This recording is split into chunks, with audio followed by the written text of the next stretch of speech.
Questo programma è offerto da Despar, Eurospar, Interspar. Da 60 anni, il valore della scelta.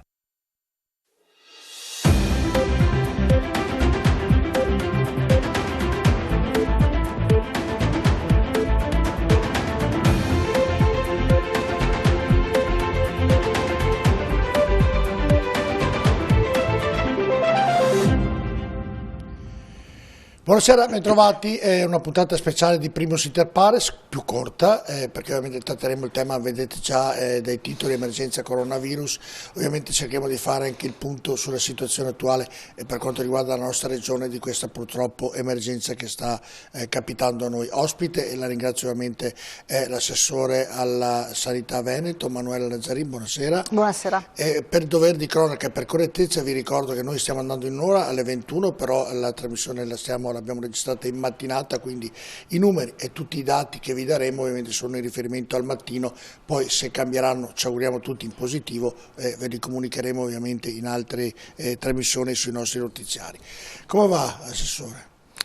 Ma direi insomma che tutto sommato i numeri ci dicono che la tenuta del sistema Veneto insomma è buona oggi, quindi il sistema sanitario Veneto sta tenendo con i numeri, anche il bollettino appunto che è stato diramato oggi, che dice rispetto a ieri sera, quindi più 21 casi, e anche per quanto riguarda i ricoveri, diciamo, insomma, la terapia intensiva, che è quella più monitorata, insomma, siamo abbastanza insomma in linea con un posto in più. Che me li ha dati lei giustamente pochi minuti fa, quindi a oggi i casi sono 407 più 21 come dicevo giustamente lei, i ricoverati sono 116, 16 più di ieri, e uno solo in più per fortuna in terapia intensiva da 23 a 24 e 2 dimessi in più da 12 di ieri a 14 stamattina. Sì, quindi insomma noi abbiamo visto, stiamo monitorando in questi giorni l'andamento, è un andamento abbastanza stabile, con appunto gli aumenti insomma che sono su queste cifre, e con soprattutto un monitoraggio per quanto riguarda l'occupazione e i ricoveri, che è la preoccupazione maggiore, perché ricordiamoci che oggi anche tutte le misure che noi stiamo mettendo in atto, quindi posti letto aggiuntivi,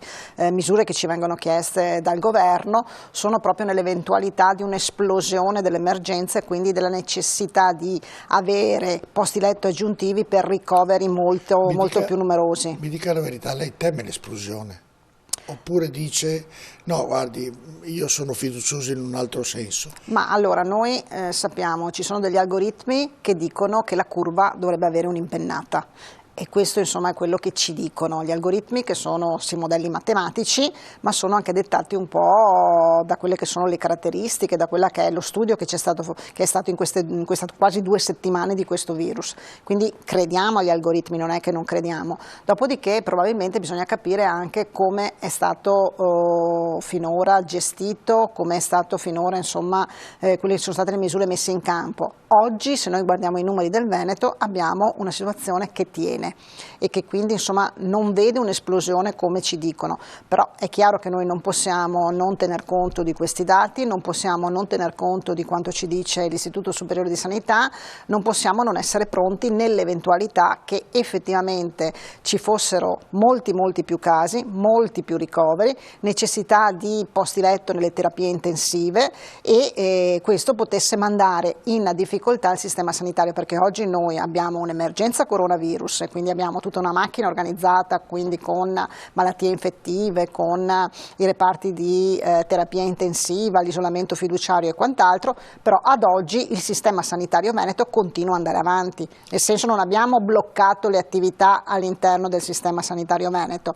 La preoccupazione è che nell'eventualità che questi numeri dovessero esplodere, vada un po' in crisi anche il sistema sanitario, e quindi non riusciamo più a curare l'emergenza urgenza, non riusciamo più a essere presenti. Qual è la forbice, Assessore, che da oggi è che vada in emergenza totale questo problema, cioè i posti letto, la disponibilità sicuramente i due dati che potrebbero mettere in crisi sono i posti letto. Noi oggi in Veneto abbiamo 450 posti letto di terapie intensive in tutto il Veneto, e sono occupati per un 75-80%, dipende, chiaramente gli hub hanno un'occupazione maggiore rispetto agli ospedali periferici, e oggi con i 24 di stamattina in terapia intensiva abbiamo ancora ancora una buona forbice quindi di risposta, però è chiaro che se i numeri dovessero esplodere, noi guardiamo un po' l'Emilia Romagna, la Lombardia, dovremmo pensare allora da lì il programma, la logistica di nuovi posti letto, i 534 posti letto che ieri il governatore ha annunciato, che sono suddivisi tra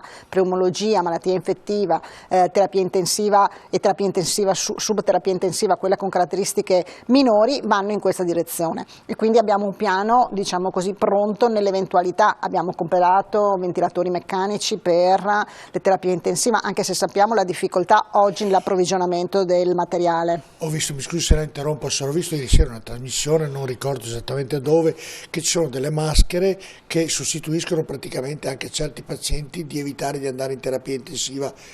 Ha detto che il costo costano solo 100 euro all'uno per tutta la maschera, che viene quasi intubato nella testa del paziente con un respiratore che ovviamente evita di andare in terapia intensiva. E non so se le nostre aziende ospedaliere qui in Veneto... No, noi abbiamo fatto un board di comitato scientifico anche regionale, oltre al comitato scientifico nazionale, l'Istituto Superiore di Sanità eccetera, c'è stato un decreto con un comitato scientifico regionale a cui ci sono dentro i maggiori specialisti del settore, dai virologi ai pneumologi, agli anestesisti, all'emergenza urgenza, proprio per cercare di preparare l'eventualità e quindi anche a livello di attrezzature, posti letto, tipologia di attrezzature, tipologia di cure, quindi una terapia intensiva più leggera piuttosto che la terapia intensiva quella più forte, diciamo, in modo da essere pronti per tutto. Quindi uno è il piano logistico con i posti letto, l'altro però è l'altro problema che ci preoccupa un po' è quello del personale, perché già, e noi lo sappiamo, l'abbiamo detto tante volte, insomma c'era già un problema di carenza del personale perché non si trovano medici, perché sappiamo c'è una programmazione sbagliata eccetera. Oggi ci troviamo con molto personale che è a casa in isolamento fiduciario, quindi asintomatico e va bene, nel senso non è personale che è ricoverato e sta male, però siccome ci sono state le prime infezioni che sono partite, ricordiamolo, Comune di Schiavonia, poi c'è stato ospedale di Schiavonia, poi c'è stato l'ospedale di Mirano Dolo, poi il civile di Venezia, poi Treviso e a Sant'Orso l'ultima, a Verona lo stesso, in cui alcuni operatori sanitari, infermieri, operatori o anche medici insomma si sono infettati e quindi rischiamo in questo caso qui insomma di avere un po' di difficoltà. Abbiamo previsto nuove assunzioni, però si sta un po' allargando il personale sanitario che purtroppo deve fare il periodo di isolamento. Senta, tra poco ovviamente per chi ci guarda questa sera, questa mattina ci sarà una conferenza stampa a Marghera, la Protezione Civile, dove annuncerete che per quanto riguarda Vo ci saranno un'altra serie assieme all'Università di prova tampone insomma per gli abitanti. Questo vorrebbe dire che se questa prova ne escono bene gli abitanti, a fine settimana è terminato l'isolamento di Vo? No, allora lo studio che noi presenteremo questa mattina a Venezia appunto con l'università, perché è condotto dall'Università di Padova e quindi ci sarà anche il rettore Rizzuto, non c'entra niente con l'isolamento di Vo, perché è uno studio epidemiologico. Per quanto ci riguarda, noi l'avevamo già detto al governo ancora domenica, quando ci siamo confrontati sul primo DPCM, quello che prevedeva la chiusura di questa settimana, chiedevamo che Vo fosse tirato fuori dall'area rossa. Noi ricordiamolo che in Veneto abbiamo solo Vo come area rossa, la Lombardia invece è un'altra situazione, perché avevamo ritenuto che già tutti gli abitanti di Vo avevano fatto lo screening, perché comunque noi ci siamo impegnati, abbiamo fatto lo screening, il tampone a tutti gli abitanti di Vo, quindi 3.300 persone, 88 mi sembra l'ultimo dato, insomma sono quelli positivi, per cui secondo noi il comune poteva essere riaperto con le restrizioni che oggi vigono per tutto il Veneto. Hanno deciso di continuare per questa settimana, però noi abbiamo chiesto e chiederemo di nuovo e siamo convinti insomma, che questa volta non ci sono motivi per togliere diciamo, il cordone sanitario, la chiusura così come la vediamo, quindi nessuno esce dal comune. Quello che invece facciamo con l'Università di Padova è uno studio epidemiologico tramite la microbiologia appunto dell'azienda ospedaliera di Padova e quindi l'università su Vo, quindi sugli abitanti di Vo, facendo un secondo tampone, perché lì essendoci un cluster ideale in cui tutti gli abitanti hanno già fatto l'esame, quindi abbiamo già una prima banca dati. Rifacendolo di nuovo su tutti gli abitanti avremo una seconda banca dati, quindi un database che probabilmente nessuno in Italia, ma comunque non pensiamo neanche in Europa, ce l'abbia, di questa dimensione, 3.300 persone che sono state quindi, che hanno avuto uno screening di questo tipo, e questo permetterà un'analisi del virus da un punto di vista epidemiologico e quindi dare un contributo forte alla ricerca. Quindi questo è lo scopo principale con cui è stato presentato e noi finanziamo questo progetto. Senta, Assessore, che quindi non c'entra, cioè tranquillizziamo gli abitanti di Vo, non c'entra rispetto al fatto che rispetto a questo sforzo che chiediamo, insomma, ma ho letto anche sui giornali che molti dicono se questo può contribuire alla ricerca di un vaccino, può contribuire a capire meglio come si sta muovendo questo virus, siamo molto molto contenti e siamo disponibili, ma non ha nulla a che fare con il discorso di tenere ancora chiuso Vo o comunque di non far tornare Vo a una normalità. Per la ricerca questa è una bella cosa, come sempre da questo punto di vista noi siamo tra i primi nel mondo. Senta, Assessore Lanzarin, tutte ormai le trasmissioni televisive riguardano e parlano ovviamente di questa grossa problematica che sta colpendo il nostro paese. Io però con lei voglio parlare un attimino in questa parte di trasmissione, sa come ci trova la gente, e ovviamente troverà anche lei, mi dicono ma quanto durerà?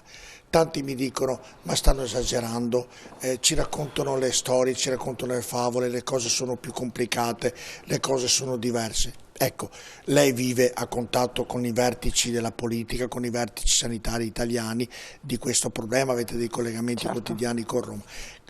Com'è la storia? Cosa raccontiamo alla gente? È vero, è tutto vero, non ci prende in giro nessuno, è grave, non è grave, cosa raccontiamo alla gente? Ma dobbiamo raccontare che intanto si tratta di un virus nuovo che non ha un vaccino, perché è vero che molti dicono ma è un virus della famiglia dei virus influenzali, quindi coronavirus eccetera, però ricordiamo che per l'influenza abbiamo un vaccino, quindi riusciamo a vaccinarsi prima della stagione influenzale, no? Qui non abbiamo ancora un vaccino.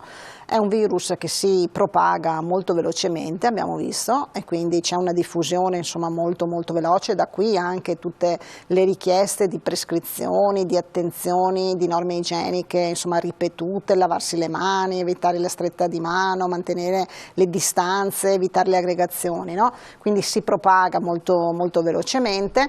È un virus che ha una bassa letalità, questo dobbiamo dirlo, no? Perché comunque ha una letalità molto bassa rispetto ad altri virus a cui siamo stati abituati. Perché proprio però è un virus nuovo, non ha un vaccino, è un virus che si propaga molto velocemente ed è un virus che, lo sappiamo, nella maggior parte delle persone è asintomatico, quindi uno risulta positivo, fa la convalescenza in isolamento a casa e poi guarisce. Però c'è quel 15%, 20%, ma 15% diciamo è quello che ha qualche situazione, qualche sintomo un po' più lieve, poi c'è quel famoso 5% che è quello che potrebbe andare in terapia intensiva e che abbiamo visto coinvolge soprattutto le persone anziane. Da qui l'attenzione insomma anche nelle case di riposo, negli ospedali, insomma dove ci sono persone più anziane che solitamente sono persone che hanno anche altre patologie, perché hanno la patologia cronica, hanno il diabete piuttosto che problemi cardiologici, piuttosto che problemi respiratori. E quindi questa è una complicanza che se viene attaccata crea dei grossi problemi e può portare insomma anche ad eventi quindi molto più tragici. Diciamo che è tutto vero alla gente, giusto? No, è vero, non è che non dobbiamo, per questo noi diciamo non abbassiamo la guardia noi come sistema sanitario regionale, come programmazione, quindi siamo pronti per essere in campo se dovesse succedere effettivamente un contagio molto molto più forte, molto più alto, necessità di posti letto e quant'altro. Le misure di contenimento, proprio perché non ci sono, dicono, altre misure per contrastarlo, vanno in questa direzione, quindi possono sembrare sicuramente troppo forti, cioè chiudere le scuole per 15, saranno anche 20 giorni, perché ormai diventeranno 3 settimane, 20 giorni, chiudere, fare tutti gli eventi sportivi a porte chiuse, evitare le manifestazioni, le aggregazioni, addirittura qualcuno si dice limitare la propria socialità, il famoso droplet, poi nei centri commerciali c'è il famoso droplet, il metro di distanza, sono tutte misure che servono per il contenimento, però io credo che il messaggio che noi dobbiamo dire è che comunque la situazione insomma è monitorata, monitorata, cerchiamo ognuno di noi di essere responsabili e quindi di utilizzare, di avere quelle accortezze, anche quelle misure che continuiamo a ripetere, insomma lavarsi le mani, insomma evitiamo le strette, eccetera. Le attenzioni. Tutte queste scelte, la strategia, Assessore Lazzarin, viene data dagli scienziati? Ovviamente sono loro che decidono e hanno deciso tutte queste precauzioni, insomma, questi comportamenti che cambiano la natura di tutti noi, insomma. Certo, c'è l'Istituto Superiore di Sanità, insomma, che è l'istituto madre, diciamo, da un punto di vista scientifico e di accompagnamento in quelle che sono le procedure sanitarie, e poi c'è questo comitato tecnico-scientifico che accompagna, appoggia il governo nella evoluzione, nella, diciamo, la scrittura dei DPCM, nell'adozione delle misure e quant'altro. Quindi anche noi inizialmente a settimana scorsa abbiamo detto: se il comitato scientifico dice che dobbiamo chiudere le scuole un'altra settimana, chiudiamo le scuole un'altra settimana, che ci sia una certificazione scientifica da chi sta studiando questo virus.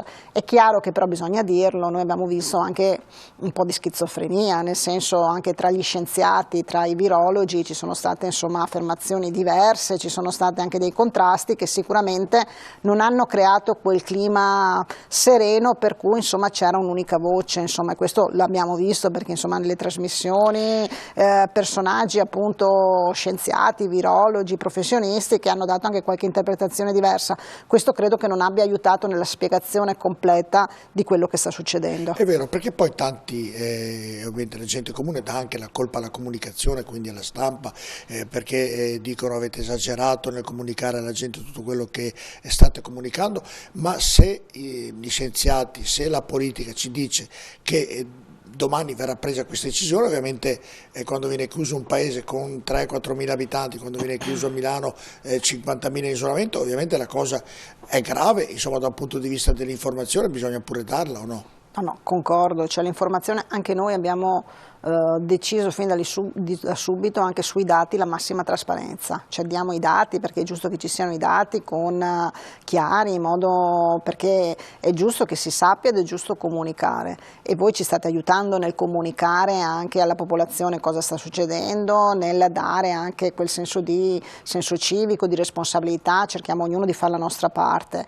Quello che io dicevo è che però c'è stata una comunicazione forse scientifica nazionale che ha un po' creato un po' di problemi, perché qualcuno dice: ma è un po' più di una semplice influenza, no, ma guardate che è molto più grave, no, ma le scuole chiuse sì, il contenimento no. Quindi su questo, insomma, ci sono stati un po' di pareri che non hanno aiutato, però io credo, è chiaro che oggi noi alla popolazione dobbiamo comunicare cosa stiamo facendo, perché lo stiamo facendo, e l'evoluzione di questa epidemia, e voi siete importanti per noi nella comunicazione. Allora, siete Assessore, lei è qui, ovviamente ci sono molte persone che ci guardano, è Assessore regionale alla sanità, quindi è un incarico molto molto importante, soprattutto non avevo mai pensato che accadesse questo quando ho preso questo incarico. No, ma penso che nessuno pensi perché, insomma, è una cosa, cioè è un'emergenza, è la prima emergenza sanitaria che il nostro paese, la regione, ma comunque il nostro paese si deve affrontare. È capitato proprio quando è arrivata la ma dico, ma il mio collega dell'Emilia è stato più sfortunato, e adesso glielo dico, no?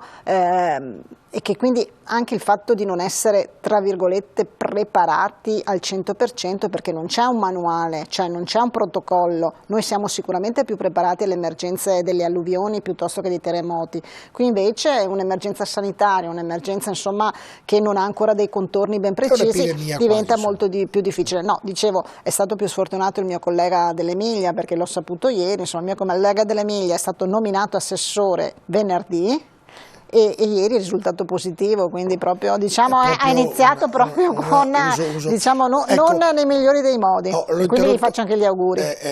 Ovviamente l'ho interrotta perché le volevo chiedere che consiglio dà, che comportamento dà ai veneti. Lei oggi deve dire: fate così, così, così, che comportamento darebbe? Io il comportamento che mi sento di dare è questo. Allora, noi vogliamo ritornare il più possibile alla normalità, anche se sappiamo che se i cinema sono chiusi, i teatri sono chiusi, le manifestazioni sportive vengono fatte prive di spettacolo, le scuole sono a casa, normalità proprio non è, no?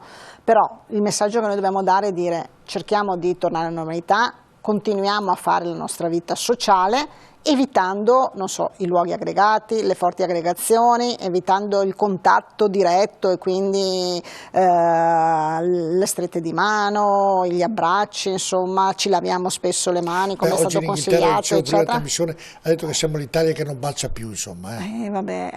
Su come si sta comportando l'Europa in generale e gli altri paesi, io credo che una riflessione chiusa questa emergenza dovremmo farla, perché siamo stati e siamo ora trattati molto male e non credo che meritiamo questa cosa. Sono d'accordo, anche perché noi siamo sempre stati solidali con gli altri paesi, gli altri paesi perché non adesso parliamo giustamente solo di questo. Ha perfettamente ragione, sono perfettamente d'accordo. Chiusa questa parentesi e speriamo, insomma, che da qua a breve, insomma un mese, insomma, sia una parentesi chiusa, poi la bella stagione dovrebbe aiutare, insomma, eccetera, una riflessione su come ci vedono, ci stanno trattando, sugli epiteti che ci danno, io credo che dovremo farla seriamente anche come paese, come politica.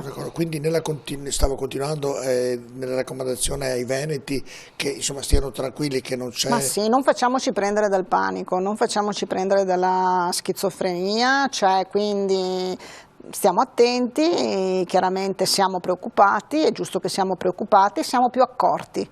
Però non facciamoci prenderci appunto dal panico, dalla schizofrenia, svuotiamo i supermercati, non è necessario. Succede che adesso quando tu cammini per strada ti guardi, devo andare vicino o devo stare distante? Cominci non è necessario. Comincia che questa, quindi fa bene anche a dare questo consiglio. Senta, Assessore, avete fatto anche una previsione, visto che prima all'inizio di questa trasmissione diceva ci attendiamo la punta massima, avete una previsione più o meno, se si può fare ovviamente, di quanto sarà questa punta massima, di quanto calerà? No, non ce l'abbiamo una previsione di questo tipo, noi pensiamo che già nella volta di domenica possiamo capire, insomma, se il nostro dato è stabile. Oggi siamo giovedì, quindi insomma tra 2 giorni potremo capire se il dato è stabile e siamo in diminuzione, però sono tutte ipotesi che abbiamo, che stiamo monitorando, ma non abbiamo una curva, diciamo, un algoritmo veneto che ci dica oggi com'è la situazione, cosa ci dobbiamo aspettare domani, cosa ci dobbiamo aspettare tra 3 giorni. Senta, fra quanto riusciranno a costruire questo vaccino? Ma un anno. Allora, i vaccini di solito, insomma, questi sono i tempi, anche di più, però insomma in questo caso insomma è già partito con una serie di dati dalla Cina. Io credo e mi auguro, insomma, che in un anno, insomma, ci sia anche un vaccino per... Ecco, quello che è capitato oggi, io credo e mi auguro e spero che la sanità, che i politici la prendano come esempio per gli anni prossimi, perché capiteranno ancora epidemie di questo genere e bisognerà affrontare in maniera più preparata, e oggi con la ricerca che c'è si può fare questo. Io mi auguro che sia davvero un monito importante per tutti. Ma io credo che questa vicenda abbia messo in evidenza quanto importante e fondamentale sia la ricerca, quindi va sostenuta, va finanziata, e quindi ci deve essere un grande sforzo di finanziamento rispetto alla ricerca, di stabilizzazione, se vogliamo, rispetto al personale che lavora oggi nell'ambito della ricerca, perché diventa fondamentale. Perché le faccio un esempio. Allora, questo è un virus che ha un contagio 2 su 5, cioè su 5 persone 3 si contagiano, quindi non è neanche così, insomma è forte, ma non è così, il rapporto non è così forte. Il morbillo ha un rapporto 1 a 18. Però sul morbillo abbiamo un vaccino che quindi ci protegge, quindi anche se il rapporto è molto forte riusciamo a proteggerci. Certo. Quindi la ricerca, i vaccini, tutto il fronte appunto legato alle cure, ai farmaci e tutto il resto diventa fondamentale, ma questo lo vediamo oggi. Noi abbiamo un'aspettativa di vita che è aumentata notevolmente, 87 per le donne, 83 per gli uomini mi sembra, e questo da cosa è dettata? È dettata da una sanità che si è evoluta, da un sistema sempre più perfezionante e performante, ma soprattutto anche dalla farmaceutica, dai farmaci, dalle risposte negative. Senta, Assessore, ovviamente arrivano i numeri di quello degli aumenti dei casi o delle diminuzioni al mattino, i bollettini, e alla sera. Sì. Quando arrivano, tra lei e il Presidente della Regione, ovviamente vi vedo molto impegnati, vedo anche un po' nelle riunioni un po' preoccupati, e questo sicuramente non fa un bel vedere per noi e per i cittadini. che parametro date? Cioè dite, faccio un esempio banale, oggi sono aumentati di 1, stiamo rallentando. No, vediamo che noi ieri, i dati di ieri, il primo dato di oggi ci dicono insomma che più o meno i 21, 25, 26 casi in più insomma con 1-2 persone in terapia intensiva e poi 5-6 ricoveri in più in malattie effettive, quindi è un dato che tiene rispetto al sistema e che quindi ci dice insomma che oggi è abbastanza contenuto e sotto controllo a livello veneto, però è chiaro che Emilia, Lombardia li abbiamo vicini, sappiamo che probabilmente molti degli infetti, penso Belluno piuttosto che in altre zone, sono arrivati dalla Lombardia e quindi il virus ha camminato e continua a camminare e quindi è chiaro che dobbiamo essere attenti e prudenti. La ringrazio, Assessore. Posso fare vista l'occasione, credo, io l'ho detto a più riprese ma lo voglio ribadire qua, credo che vadano ringraziati soprattutto i nostri operatori del sistema sanitario, i medici, infermieri, gli OCS, i tecnici, perché loro sono quelli in prima linea, sono quelli che sono a contatto, sono quelli che stanno curando le persone e sono quelli insomma che oggi ci permettono anche di tenere questo sistema, di contenere quello che sta succedendo e soprattutto insomma di dare una mano effettiva e quindi credo che vadano sicuramente ringraziati perché sappiamo che stanno facendo anche turni immani e stanno lavorando insomma più non posso. E mi auguro in prospettiva futura che lo Stato capisca anche il valore che di queste persone, qualcosina di più, insomma, certo, concordo con lei. Perché sono davvero, lo dico sempre, purtroppo ho avuto la necessità di loro e quindi ho capito quanto bravi sono e delle volte meriterebbero molto di più, era un inciso di quello giustamente che ha detto lei. Grazie Assessore, buona giornata, buon lavoro perché sarà una giornata impegnativa, un periodo impegnativo, sperando che si risolva al più presto. Grazie. Grazie a voi e buonasera. Buonanotte, buona serata, anzi non buonanotte, buona serata a tutti. Questo programma è stato offerto da Dispar, Eurospar, Interspar. Da 60 anni, il valore della scelta.